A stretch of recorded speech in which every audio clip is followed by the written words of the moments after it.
Thank you all for joining. We're live across social media platforms. Today we're going to be discussing a very important topic as always. USCIS has released a new policy memorandum that we're going to be discussing on the types of cases they're going to be referring to immigration court. So we're here to discuss the new policy. Please drop me an emoji if you can hear me. If you can find the US flag, feel free to drop that, or the flag of the country where you're connecting from. Feel free to drop it in the chat box or the comment section so we can get started. Don't forget to share this live feed.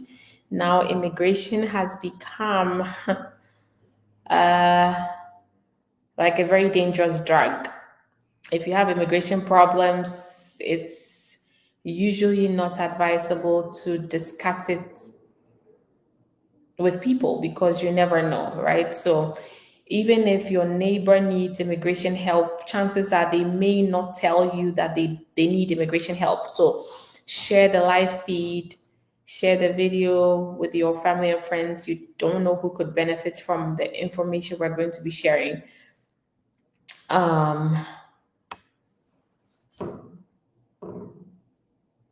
Okay, so share the live feed.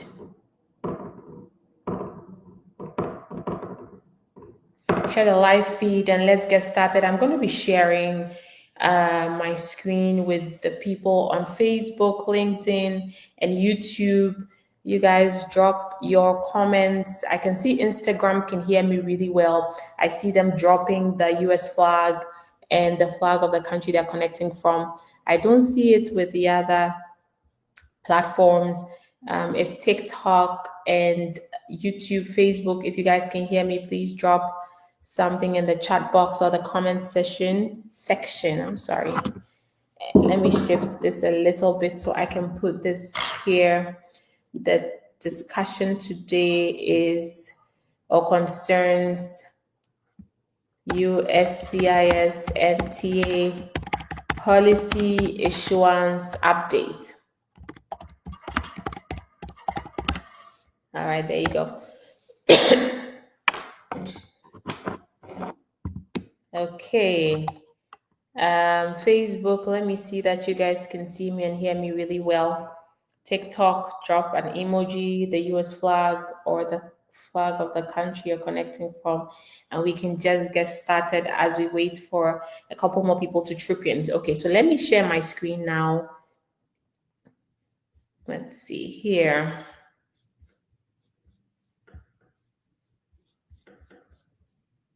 And then we can get started because we don't have too much time. All right, let me go back. Looks like I was, it scrolled all the way down to,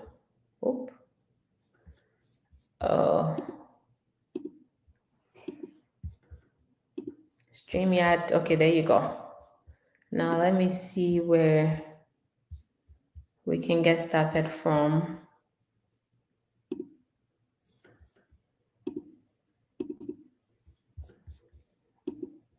Okay, excellent. So as you guys can see, if you're on YouTube, you're on Facebook, you are on LinkedIn, you can see my screen. You're all welcome to this live feed. My name is Ikuya Attorney at AK Poku Law. We're a U.S. immigration law firm. Today we're going to be discussing the latest policy memorandum that was issued by USCIS, United States Citizenship and Immigration Services. And the subject of the policy memorandum is issuance of notices to appear, NTAs, in cases involving inadmissible and deportable aliens. So you guys already know when you hear them say aliens, it's referring to immigrants, non-citizens, immigrants who are not US citizens. So long as you're an immigrant, you're a green card holder or what we call a lawful permanent resident, you're an immigrant, you are on a visitor's visa or a student visa or some type of temporary visa. So long as you are not a US citizen, then you are an alien. Okay, so this is for all persons or people who are not US citizens and who find themselves in the United States. At what point will USCIS issue something called a notice to appear? Okay, notice to appear, we're going to look at what that is. A notice to appear is a form called a Form I-862, and it's a charging document. That's the document you will receive if you are being summoned to immigration court. It's a very serious document, and it's a document that when you get or when you receive, you haven't received good news. Okay, primarily because number one, it means that you have been put in removal proceedings. You've been put in removal proceedings, and you're going to be meeting an immigration judge, and you're going to have your case prosecuted in immigration court. And so the government will be, on the other side. It's a very adversarial process. Adversarial means combative, right? So it's like, okay, it's a very serious process where you are being accused of certain things and you have to defend yourself. So that's what we mean by it's an adversarial process. So number one, it's a big deal because you're in immigration court. And number two, the other reason why it's not fun to receive a notice to appear is because there's just so much backlog in immigration courts that when you end up in immigration court, you could likely spend 4 years, 5 years, 6 years, 7 years, 8 years, even 10 years in immigration court. And until your case is over, you cannot really sleep well, because at the end of an immigration court process, you could either be ordered deported or removed from the US, or your case could be dismissed from court, or you could get a green card from the process. So it doesn't always end badly, but the process is very stressful and financially draining. It takes a lot of your money and it's quite stressful. It could go badly and it could go well, depending on how things work. So the charging document, the Form I-862 notice to appear, is a document that you must fight hard to make sure that as much as is within your power, you do not get summoned to immigration court. That's something it's a no-no. Just make sure whatever you're doing, don't receive a notice to appear. And there are ways you can avoid receiving a notice to appear. We're going to be looking at what the new policy memo is. And the new policy memo actually lists or discusses 8 main areas or points. We're not going to be able to look at all the 8 main areas in this live video, but I'm going to go over the 8 main areas, and then we're going to zero in on a few of the crucial areas where you have to know, where you have to be aware that you could be summoned to court or called to come to immigration court if you do certain things. And then you see how you can avoid getting there. Okay, so the first part of the memo talks about NTA issuance as required by statute or regulations, what's called regulatory NTAs. Okay, so apart from the fact that, for example, USCIS could, let me take this thing off. Let's go back to comments. Okay, USCIS, apart from the fact that USCIS could, as a matter of discretion, or even as a matter of policy, issue you with an NTA in certain situations, there are some situations where the law requires an issuance of NTA, meaning the law will say that, okay, if you find somebody in this situation, send them to immigration court. There's no discretion here. Just refer those people to immigration court. This is the regulatory NTAs. I'm sorry, that's the first one.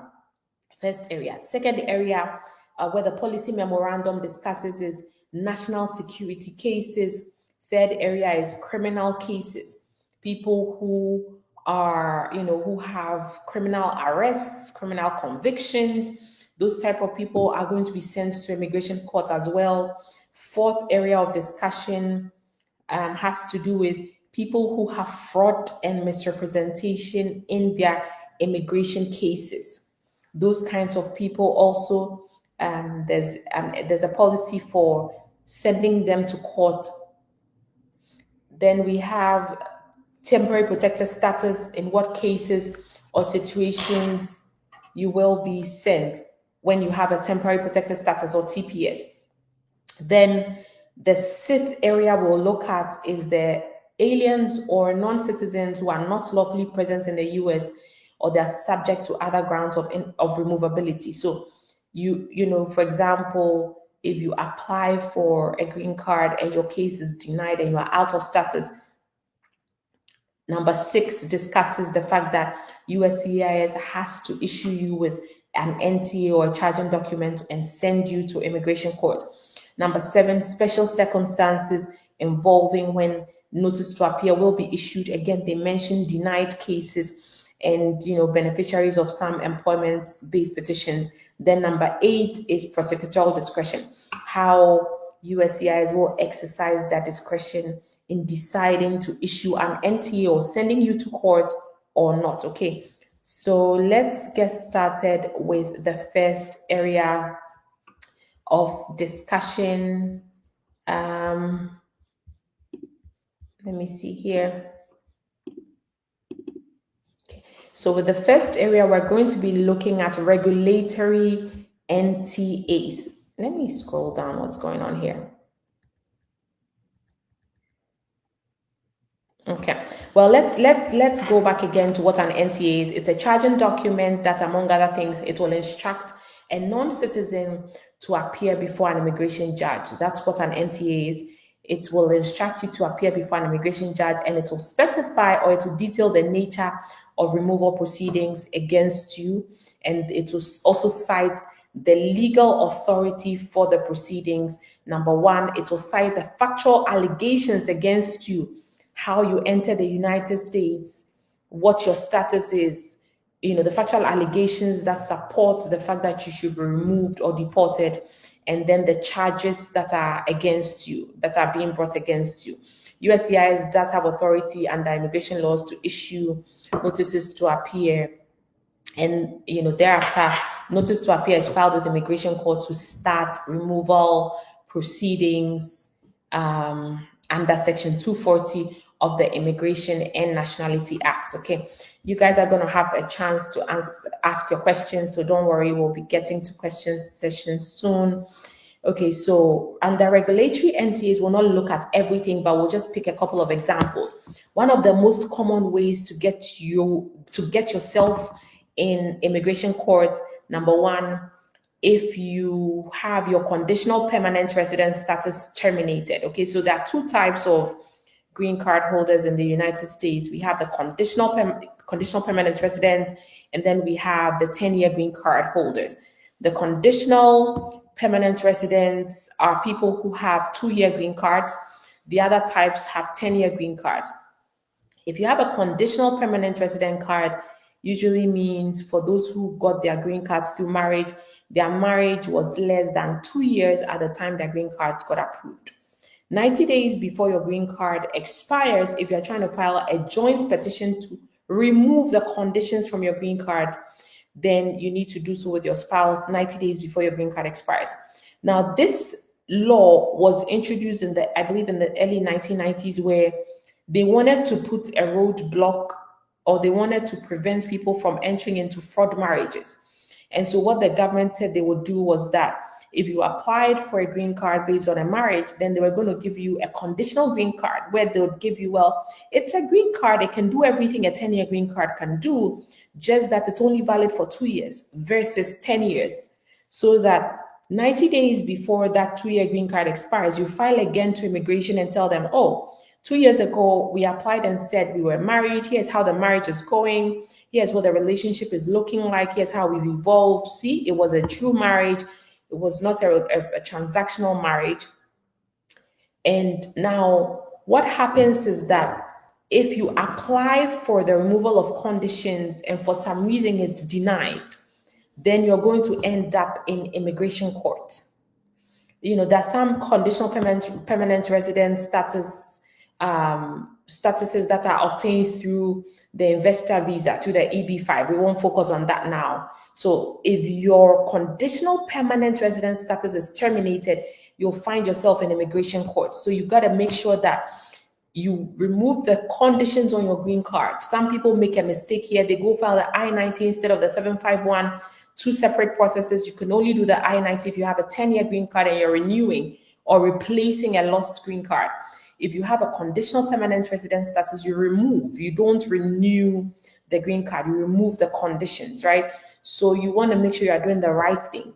Even if your marriage has broken down and your spouse says, oh, I'm not going to help you remove the conditions, there are ways you can file something called a waiver of that joint requirement. There are exceptions to filing the joint petition. So you either file with your spouse to petition the government to remove the conditions, or you can file the petition by yourself without the help of your spouse. So long as the marriage was a genuine one, you entered into it, there was no exchange, quid pro quo, like, okay, I'm giving you $30,000 and then we say we're married and then I get a green card through that.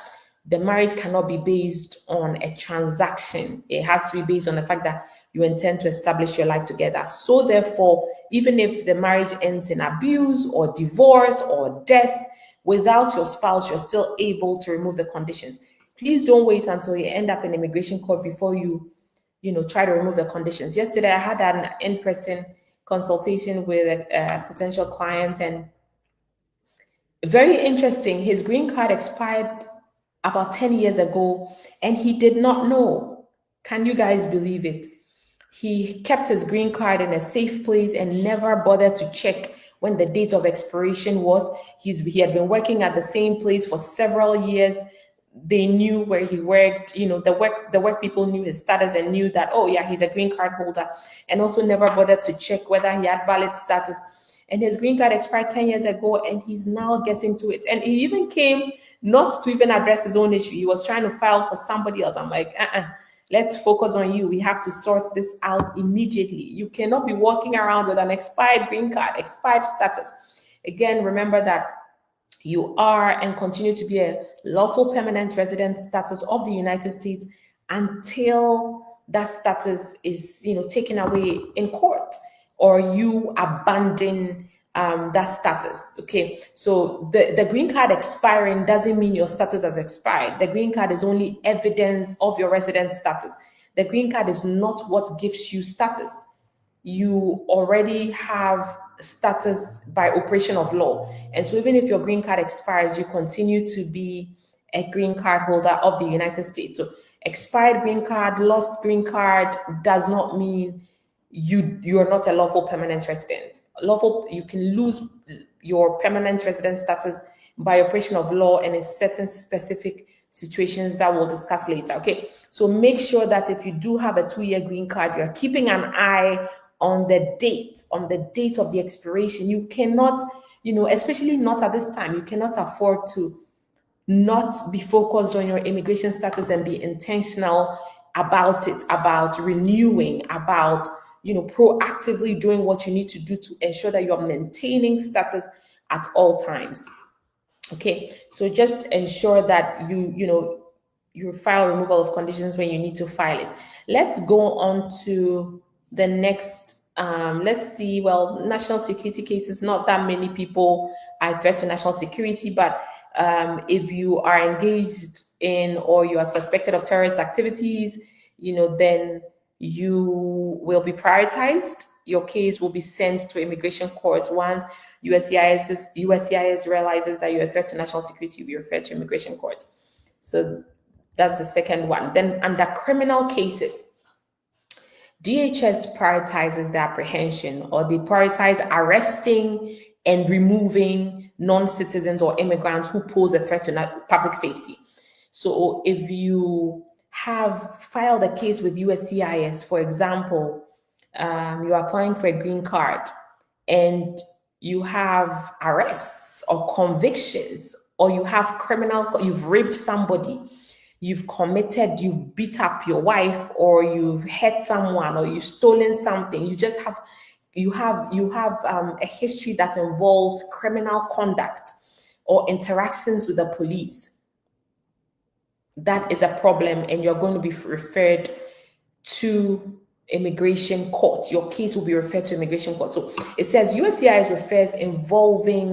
refers cases involving criminal conduct, arrests, or convictions to ICE for enforcement determinations, including, so they're going to refer your case to ICE for enforcement action determination, whether you should be removed from the United States, whether they're going to investigate you further, and NTA determinations pursuant to the applicable agreement with ICE regarding referrals to ICE. So ICE is going to, USCIS will in some cases refer you to ICE to determine, should this person be removed?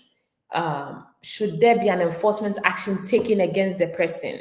Okay, subject to the referral to ICE process, USCIS will issue a notice to appear, an immigration court summons against removable aliens or non-citizens if they have been arrested, charged with, or convicted of a criminal offense if the benefit request is denied or withdrawn, so long as you are not subject to mandatory detention. Okay, so they're going to issue, and you see, in law, when we say, if you've, in law school, you'll be taught, and in several cases, there's a difference between will and may.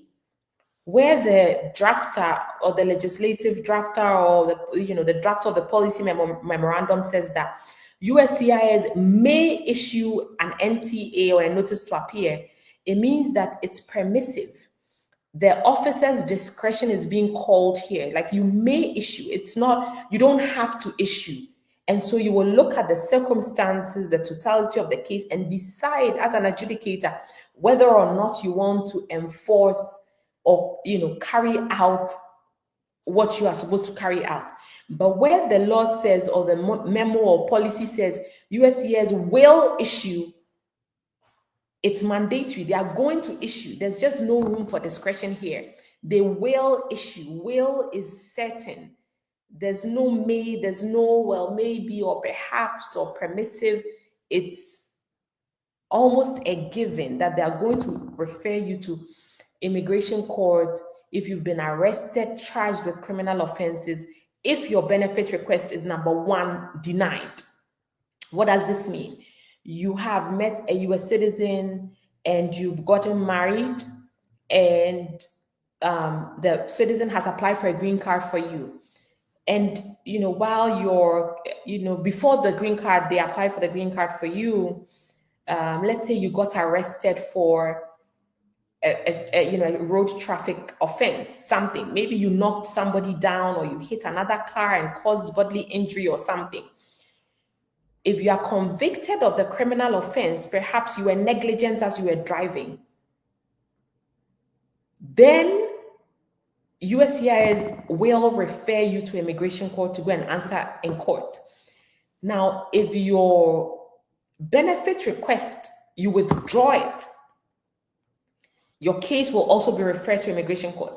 What is a withdrawal? What is a withdrawal? So if you apply for an immigration benefit, okay, you apply for an immigration benefit.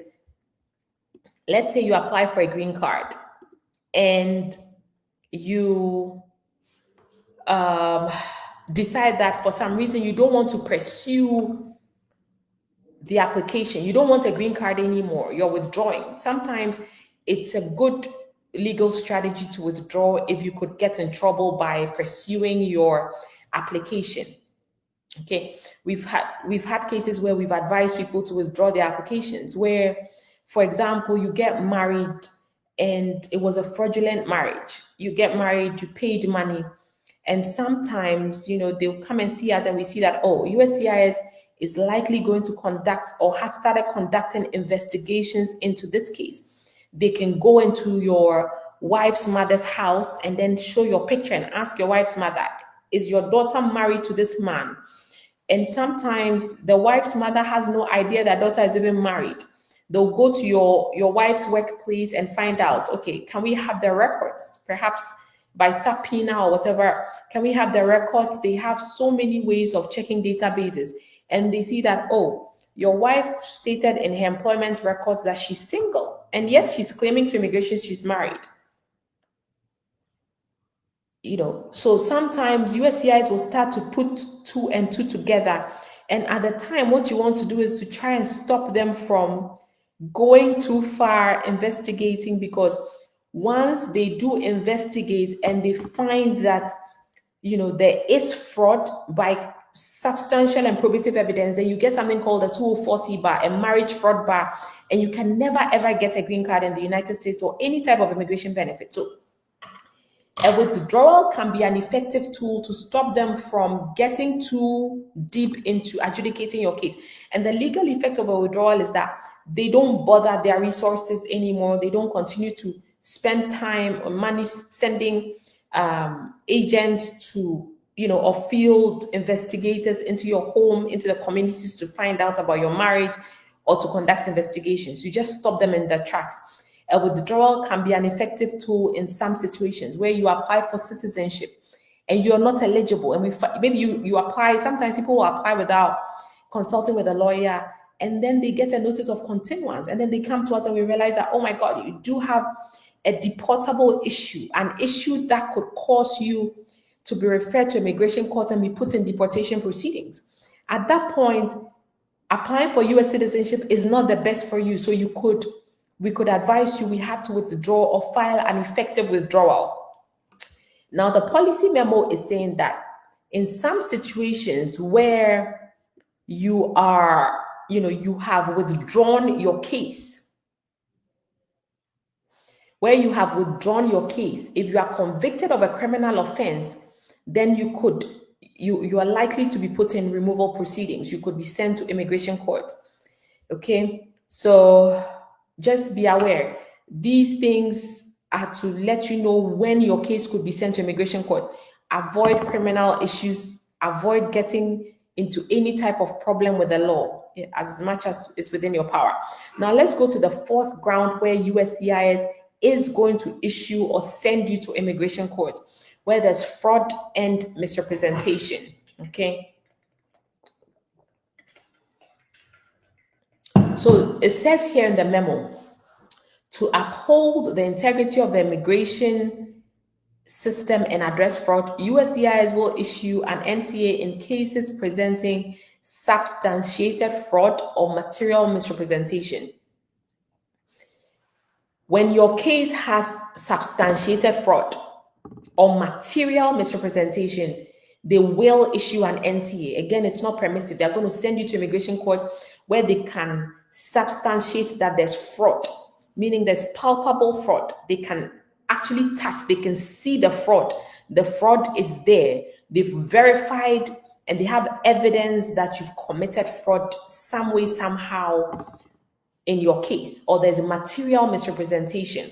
Okay, so fraud, let me explain again. Fraud is where you willfully misrepresent a fact, a material fact, with the intention of seeking an immigration benefit, and you are doing this, it's done with an intention to deceive, and you are doing it to an immigration officer, and you are actually able to procure a benefit out of that fraud you committed, or out of that willful misrepresentation, or lying about something that, lying about something, right? So you lie about something that impacts your ability to get an immigration benefit. And because of the lie, you were able to get the benefits, because without that lie, you wouldn't have gotten that benefit. That's fraud, immigration fraud. Material misrepresentation is presenting something that is not the case. Okay. So for example, a material misrepresentation could be claiming that perhaps you have what can we use as an example? Material misrepresentation.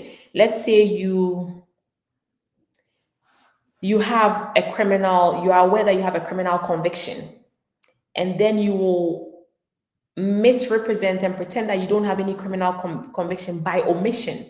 You can misrepresent by affirmative conduct, and sometimes even by omission.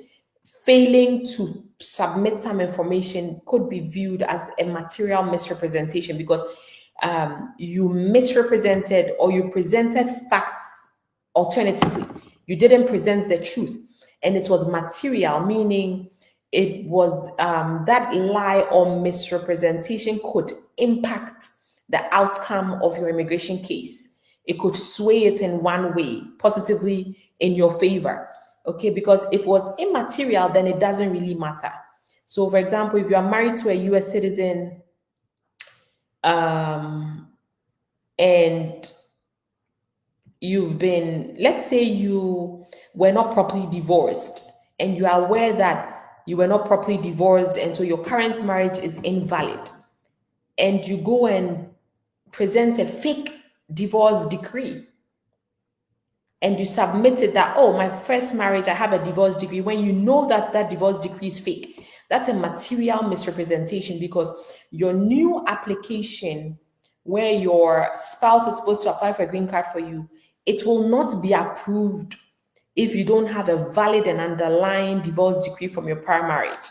And it's material because of the impact on the outcome of your case. Okay. So, for example, if you claim that you lie about the fact that your spouse is maybe he's originally from Nigeria, he's become a US citizen, and then you say that, oh, he's Igbo when he's not Igbo, that doesn't really matter. It's not a material misrepresentation, because whether he's Igbo or he is I don't know which other type of tribe in Nigeria, it doesn't change the outcome of the case. Maybe I should use a Ghana example, where you say, oh, your husband is he's from the Ashanti region, and whether he's actually from Cape Coast, it doesn't really matter, because that misrepresentation is not material. It doesn't go to the to whether or not you are eligible for the benefit you are seeking. It's immaterial. So if it's material misrepresentation, then your case will be sent to immigration court. Okay. Now, what they're saying also under this category is that USCIS is going to issue an NTA, a notice to appear, or an immigration court summons, where there's negative action, or they deny your application, or there's any unfavorable determination. If the adjudication or the decision goes against you, there will be an NTA that will be issued. Okay, the NTA will be issued against you, even if your case is denied for any other reason apart from fraud. So if you fail to prosecute your case, what does it mean? You receive an RFE, a request for evidence. You don't submit the evidence and the case is denied. You're going straight to immigration court if you have fraud in your case. Even if the case was not denied based on fraud, you have fraud in your case, you're going to be sent to immigration court.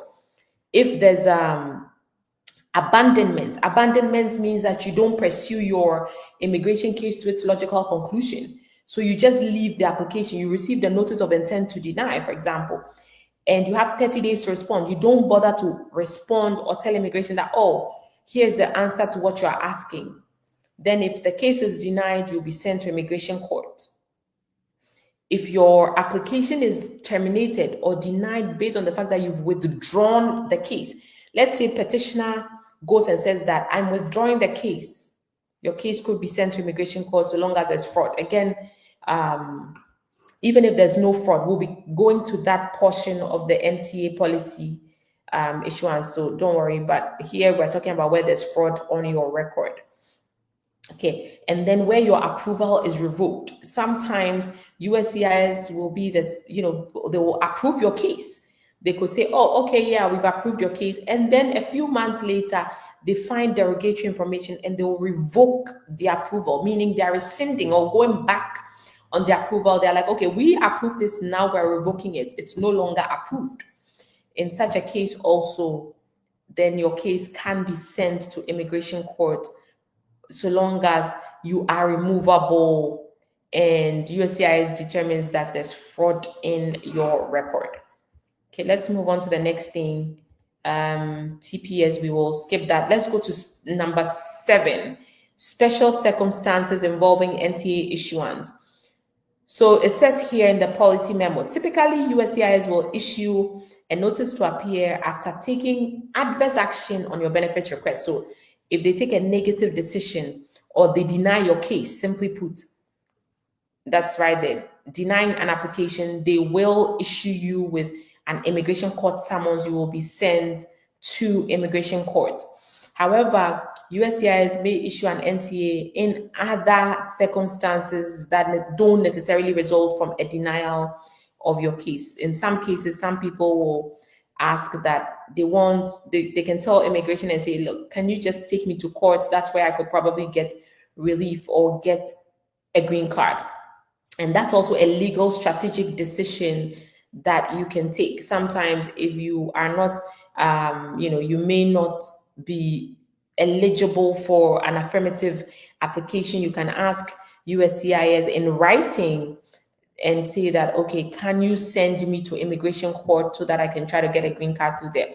And this kind of process, you have to be careful. You don't just ask to be crucified. You don't just tell them, oh, take me to immigration court, because immigration court is not a child's play. It's a very dangerous and slippery place to be. So you want to make sure this is a strategy that you've reviewed with your attorney very well, and um, you know, the outcome will be something that you are likely, to anticipate if you are sent to immigration court. And they will need to make sure that they are able to have the correct information to legally issue you with an NTA. Okay, let's see here. Now, if you look at section 239A, usually in order for them to issue you with an NTA, USCIS needs some information. They'll need the acts or conducts that are alleged to be in violation of law. What have you done? Because they don't just send people to immigration court. You must have done something wrong. Either you are an overstay, you shouldn't be here in the United States. Let's say you came in on a B2 visa or a tourist visa. You've overstayed your I-94. You are here in violation of law. You could be sent to immigration court because of that. Then they'll need the charges against you, then the statutory provisions that you have violated. Then they also need your address as well as your telephone number in order to usually issue you with an NTA. Okay, let's this, yes, still under, I believe, number 7, under number 7B. I'm sorry, number 7C. This is one of the changes in policy. Okay, now let me reiterate. Under President Biden, it wasn't all the denied cases that were being sent to immigration court. It was denied cases where there was some serious issue like fraud or misrepresentation, or somebody was deportable, has committed a serious offense or things like that. But now all these denied cases will be sent to immigration court. If you come here under C, it says USCIS will issue an NTA to a removable alien or non-citizen who is a beneficiary of an employment-based petition where the decision on the petition is unfavorable. So if you apply for or you file an employment-based petition, like you've done an EB2 NIW, let's say you've done a green card based on an EB2 NIW or any type of employment-based petition, right? And the decision is unfavorable. They deny your decision. And number 2, you are not lawfully present or you are otherwise removable. You are out of status. And number 3, you are the signatory of an I-129 form. Okay, you filed the I-129 petition. Then they are going to issue a notice to appear. So please make sure that you don't fall out of status. Even if you are pursuing one type of status, make sure that you have a backup status some way, somehow.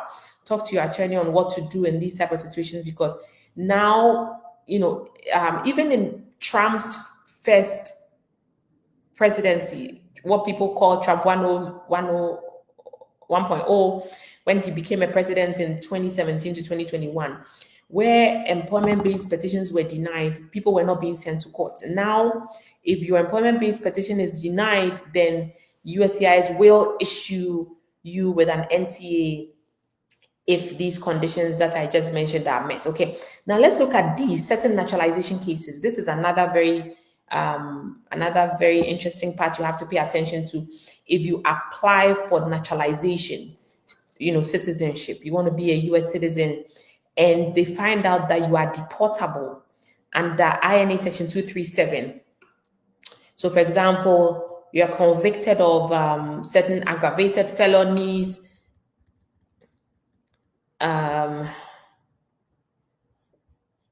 or you are convicted of deportable offenses after obtaining your green card, and that makes you ineligible for naturalization, or you were inadmissible at the time of adjustment or the time you were entering the US and you are deportable, then obviously you are not eligible for naturalization and you can be sent to immigration court.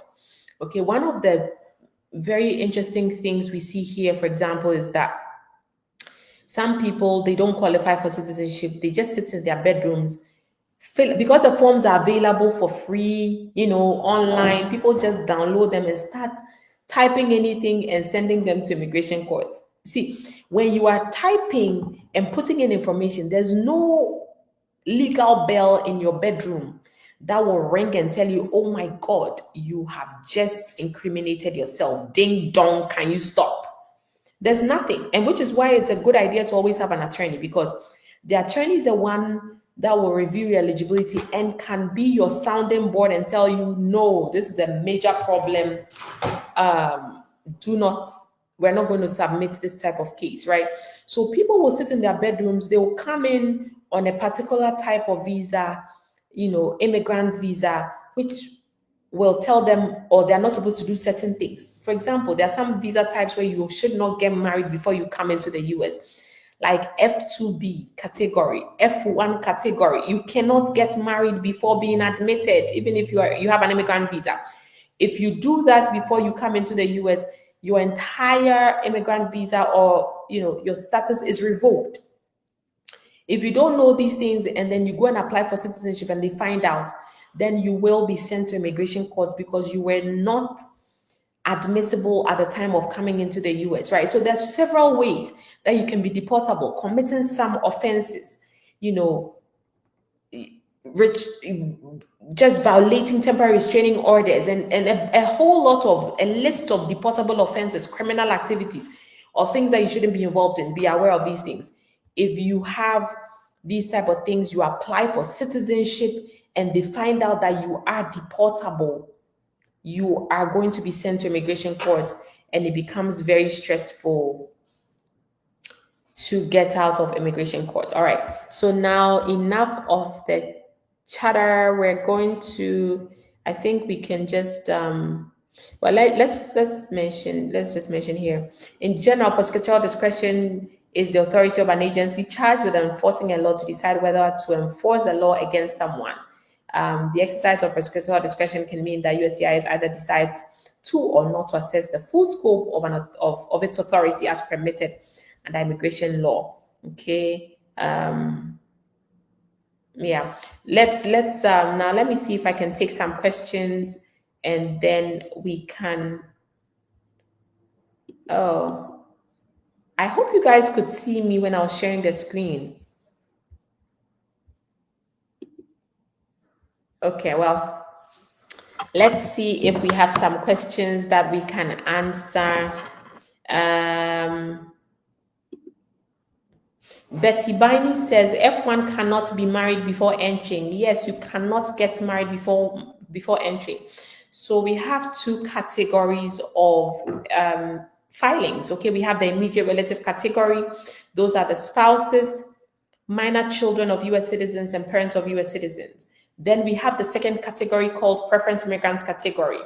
Preference immigrant category, those are the people that you have the F1, which is the unmarried son or daughter of a US citizen. We have the F2A, minor child and spouse of a green card holder. F2B, adult unmarried son or daughter of a green card holder. F3, married child of a US citizen. F4, sibling of a US citizen.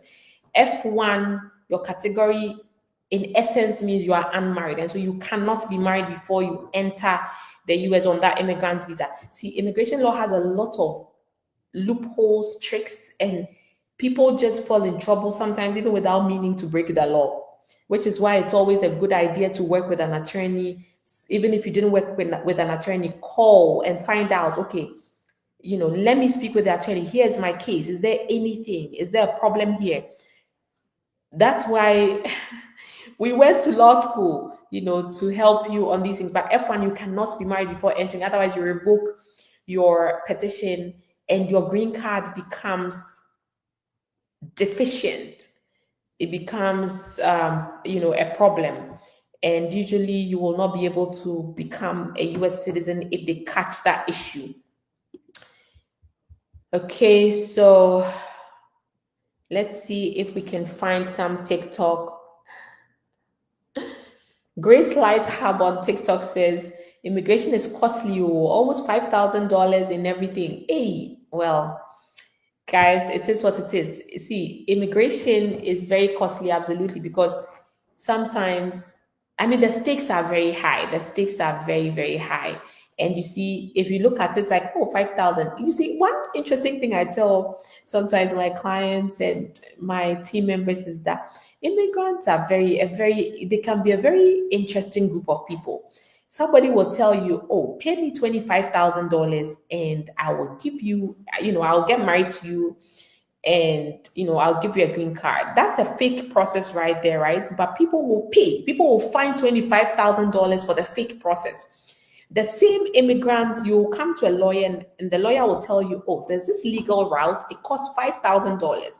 The immigrants will suddenly start crying and say that I don't have money, but they'll find $25,000 or $20,000 and go and give it to somebody for a fake marriage. And after they do that, the people will run away. And unfortunately, you cannot enforce an invalid contract, right? So the process is not lawful, they find the money. When it's a lawful process, 5,000 is suddenly a lot of money. Remember also that the immigration process takes a very long time, sometimes 2 years, 3 years. If you split that 5,000 in 3 years, think about what the law firm is even making. Sometimes what, $200 a month. It's very, very stressful. And the law firm is on the hook for putting everything together, tracking your case, advising you, helping you, that legal expertise. So it's not that much, because think about it, even if it's $200 a month, a year is what, 2,400. 2 years is almost the $5,000. That's right down the drain, so um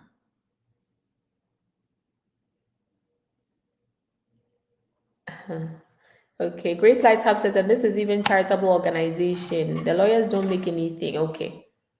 Okay. All right. Sweet on TikTok says, B2 expired, married now and applying for adjustment of status. How should I be worried? Okay, that's a good question. Now, the case has always been that if you are the spouse of a US citizen and you came in, inspected and admitted under section INA 245A, then you have an I-94, so you should be good to go. You're married to a US citizen, even if you overstayed your I-94 for 30 years, 100 years, 200 years, that overstay will usually be forgiven by immigration. You will be able to apply for a green card through the adjustment of status process, and you can get your green card and move on. The only problem is this recent policy memo. Now, if your case is denied and you are out of status, you are going to be sent to immigration court. You see, and I was telling one of my consults today, if you are married to a US citizen and you are sent to immigration court, it's a genuine marriage, you don't have too much to be worried about, because ultimately you can still apply for adjustment of status in court, in immigration court, and you will get your green card and become a US citizen. The only problem with being sent to immigration court is the stress and the money you are going to waste. In that type of situation where you are married to a US citizen, you have a genuine marriage, you're eligible. If your case is denied, you're sent to immigration court, the end game, you are likely to get a green card. But by the time you get to that end of the road, you would have really sweated.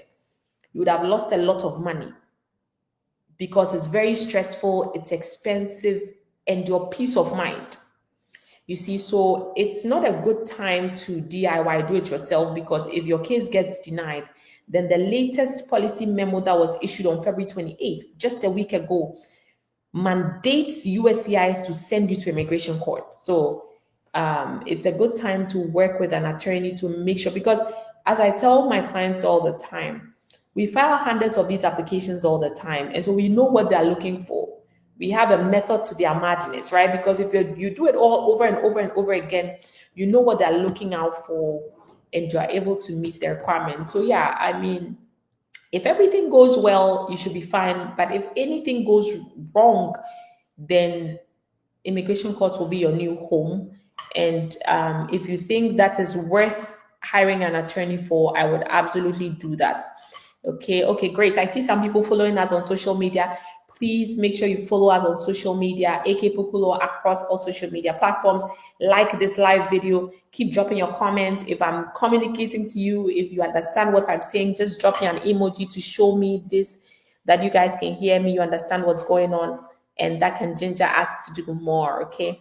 All right. So let's see if we have some other question. Um, let's see here.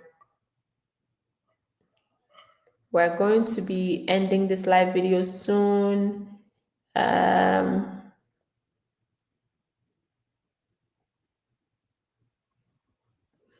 let's see.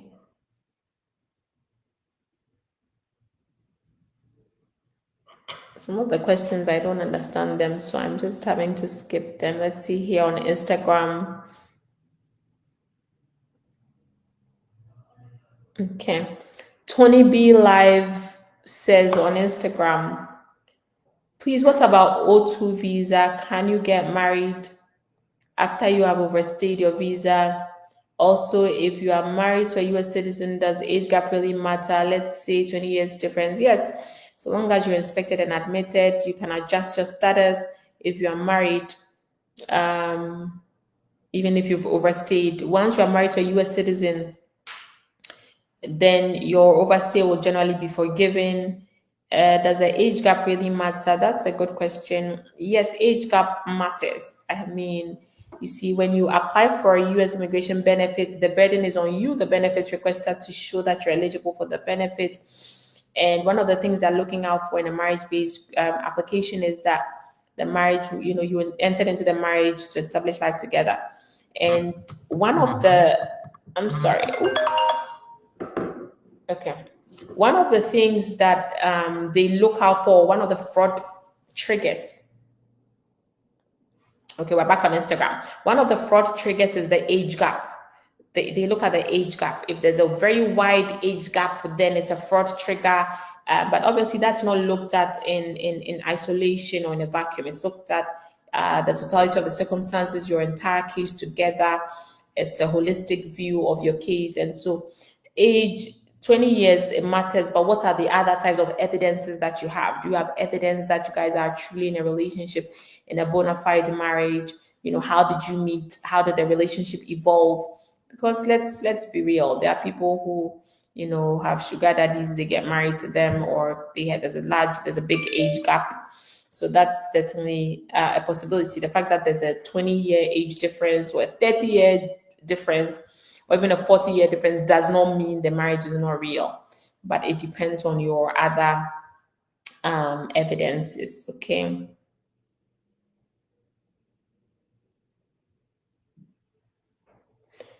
Okay, let's see if there's another question. Let me see if there's something here. Okay, so Kabuna Baka says,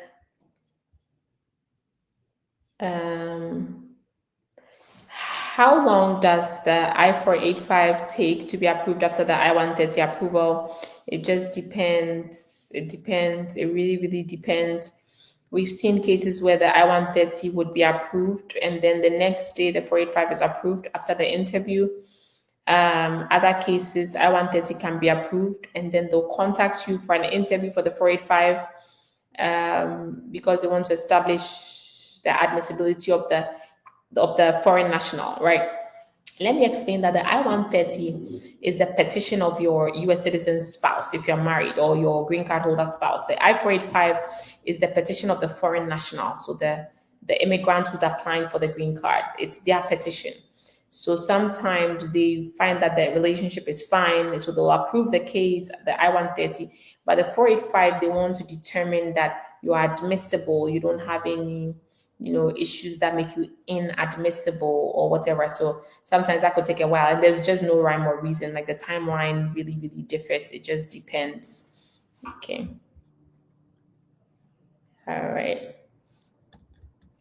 All right. Thank you guys so much for joining us. Please like our page. Um, like our page, follow our page. Okay, so there's somebody says one B says final hearing for asylum is 2027. Please, am I safe from ICE? Am I safe from ICE? Okay, so only US citizens are safe from ICE, okay? Only US citizens are safe from ICE. Even then, they are not totally safe from ICE because they could be, wrongly profiled as non-US citizens. So only US citizens are safe from ICE. Obviously, practically speaking, if you have lawful status, you're a student, you're a green card holder, you're also safe. You're generally safe. Final hearing asylum 2027, meaning you are out of status. If you haven't committed any crime, you are living your life very carefully, going about your duties. I don't think you are a target of enforcement at all. They are not really going to come after you. Just make sure that you understand what your rights are. Don't just go open your door anyhow when you hear a knock. Some of the people, some people have called our law firm. They thought, oh, it was my wife, opening the door. They just heard a knock. They just opened the door and ICE grabbed them. Like, okay, yeah, we're looking for you. So you have to understand what your rights are, what you need to do. You carry yourself with, you have to be very careful, even though you are not a target. If you are going about your merry way and some way, somehow you happen to fall into their hands, then you will not be safe from ICE so long as you are undocumented. You may have a hearing pending, and we've heard about cases where people have asylum cases pending, no criminal issues, and ICE has apprehended them. It's not the norm, and honestly, it's not the norm, but it's happening. So just you don't necessarily have total safety, but obviously you're not a target, so just be careful. Just be careful. That's what I will say. Um, okay. Sweet says, what are some of the things that can deny a case? That's a very interesting question from TikTok. One of the main things we've seen is something called the affidavit of support. The affidavit of support is the form that the petitioning sponsor has to file with the government to show that they are entering into a contract. I'm sorry. They're entering into a contract with the US government. They're going to be financially responsible for the beneficiary, and they'll take care of him. He's not going to become a burden on the US taxpayer. The beneficiary is not going to be taking Medicaid, food stamps, benefits, and all these things. The US citizen will take care of that foreign national. So, as part of that contract, the US citizen or the green card holder, they have to submit their most recent tax returns, their W-2s, 1099s, pay stubs, evidence that they are making money 125% above the federal poverty guideline for their household size. If the petitioning sponsor is in active military service, then it's 100% above the household size. HHS, Home Health Services, they always release the poverty guidelines, and it's for means tested public benefits. They have a poverty guideline threshold for household each year to determine who is eligible for Medicaid or food stamps or some of these public benefits. So they just released the 2025 poverty guidelines on March 1st. Now, if your spouse, who's a foreign national, goes to take, let's say, Medicaid or food stamps, then your petitioning sponsor, US citizen, has to reimburse the government back that money.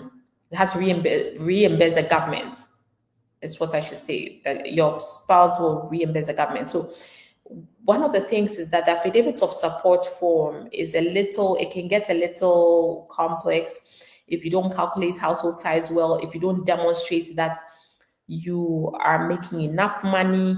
If you don't make enough money, you have to sometimes use a joint sponsor or a household wage member. If their income is not enough, if there are issues with the affidavit of support, and I see it all the time, people's cases get denied because of the affidavit of support, and they could be sent to immigration court for that. Sometimes basic lack of documents, certain things that you should have submitted, you didn't submit. One of the things I tell people is that the immigration officer, they have hundreds of thousands of applications they're reviewing. How do they know that your marriage is real? They really don't know. They're just going to be reviewing applications, and they're kind of going to be looking at whether you've box checked certain things. So that's why you have to know what you are doing and how you're doing it to ensure that your case is not just denied because people will call and be crying, oh, our relationship is real. Why did our case get denied? It's not just about, printing out a bunch of pictures, filling out forms and sending it. There's a legal standard, there's a burden of proof. You have to meet that legal standard. You have to know who the burden of proof is on for the type of case that you're submitting. You have to understand these things. Some people will file and then their case gets approved by chance, but it's by chance because they sometimes don't even understand what the standard of proof is for. In a marriage-based case, it's by preponderance of the evidence, and there are different standards in law. We have, beyond every reasonable doubt. We have substantial and probative evidence. We have clear and convincing evidence. We have preponderance of the evidence. We have, different standards, and depending on the type of case you're filing, then you will have a particular standard that will be used in your case. So those are some of the things that they look out for. Is there a bona fide marriage? Do you have any criminal records? Have you filled out the application properly? um TikTok doing its thing again. Do you have the correct birth certificate? Have you included the social security number of your spouse? There's just so many things that could cause a denial of your case. So there you have it. I hope that answered your question. All right. Thank you guys for joining. And don't forget to follow our page, share our live feed, share the video, at least drop a comment. If you've benefited from this, please drop us a comment before you leave. Any emoji, thumbs up, high five, whatever emoji you can, drop us an emoji. And we'll wrap up with you today. I will see you guys hopefully again sometime this month, hopefully next week. We're going to be trying to come weekly this year.